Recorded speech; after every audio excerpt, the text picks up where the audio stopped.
Hello, welcome back. Today's book is one of my favorites from childhood. It's called Walt Disney's Donald Duck's Toy Sailboat.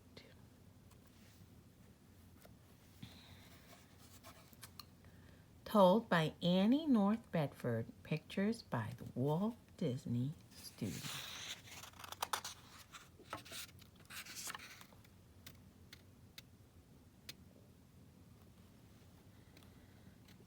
There, said Donald Duck, at last it's done. He stood back to look at his toy sailboat. Making it had been a big job. It had taken him all summer long, but now the boat was finished, and it was a beautiful boat. The mantel was just the place for it, too. The whole room looked better with the sailboat up there. Building sailboats is hungry work, Donald said to himself, so he fixed himself a fine big lunch. Now to try out the boat in the lake, he thought, but his hard work had made him sleepy too, so Donald settled down for a nap after lunch. After that, he would try out the boat. Now outside Donald's cottage in the old elm tree lived two little chipmunks, Chip and Dale, and they had had no lunch at all. I'm hungry, said Chip, rubbing his empty middle. Me too, said little Dale, but suddenly he brightened. Look, he said. Chip looked and looked. At last he spied it. One lone acorn still clinging to the bough of an oak down beside the lake. Down the elm tree they raced, across to the oak and up its rough bark trunk. Mine, cried Chip, reaching for the nut. I saw it first, Dale cried. So they pushed and they tugged and they tussled until the acorn slipped through their fingers and fell kerplunk into the lake.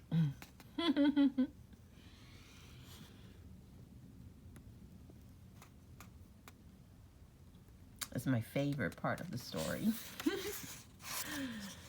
The two little chipmunks looked mighty sad as they watched the acorn float away.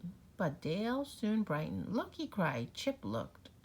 On a little island out in the middle of the lake stood a great big oak tree weighed down with acorns on every side.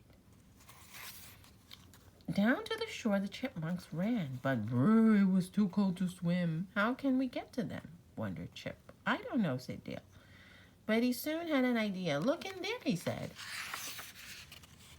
On the mantel in Donald Duck's cottage, they could see the toy sailboat. Come on, said Dale. So away they raced straight in the cottage door. They had the sailboat down and almost out the door when Donald stirred in his sleep. Nice day for a sail, he said dreamily, as the boat slipped smoothly past his eyes.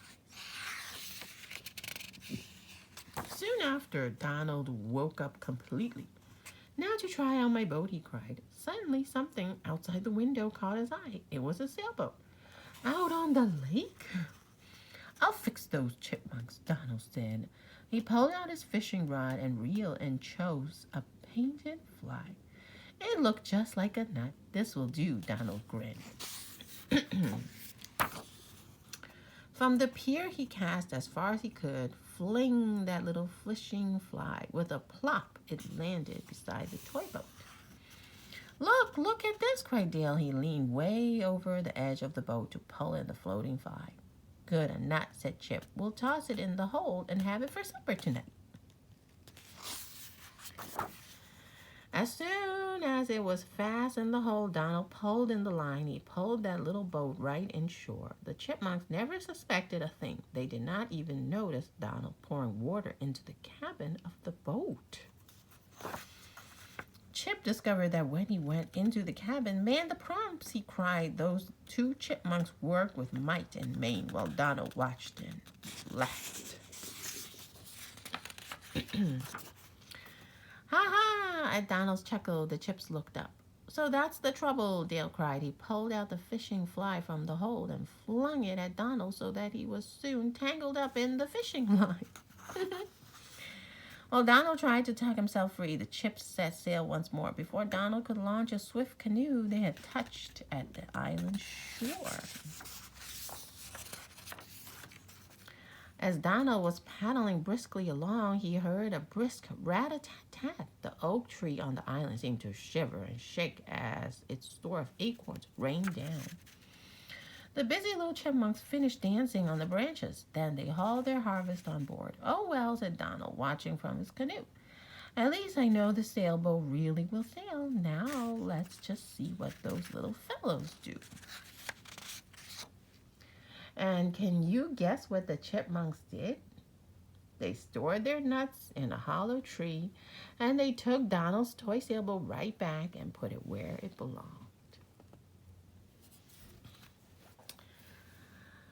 Okay, this is a wonderful book that I had since I was a child, and I enjoyed the story so much that I decided to share with everybody. Thanks for all the new subscribers. I did notice our count is going up. However, I do hope that we continue to grow the channel, and please remember to still like the video, share with your friends, and subscribe if you haven't already. Also, I wanted to give you a little bit of background why we actually started this Read Aloud channel going forward, because I did notice a lot of children, young children especially, who don't have the means to buy books, and the parents may not be willing to purchase books for them. So I wanted to do read alouds so they could have access to books via YouTube. Okay, once again, I hope you guys enjoyed the read aloud, and please remember to subscribe, and I hope happy reading.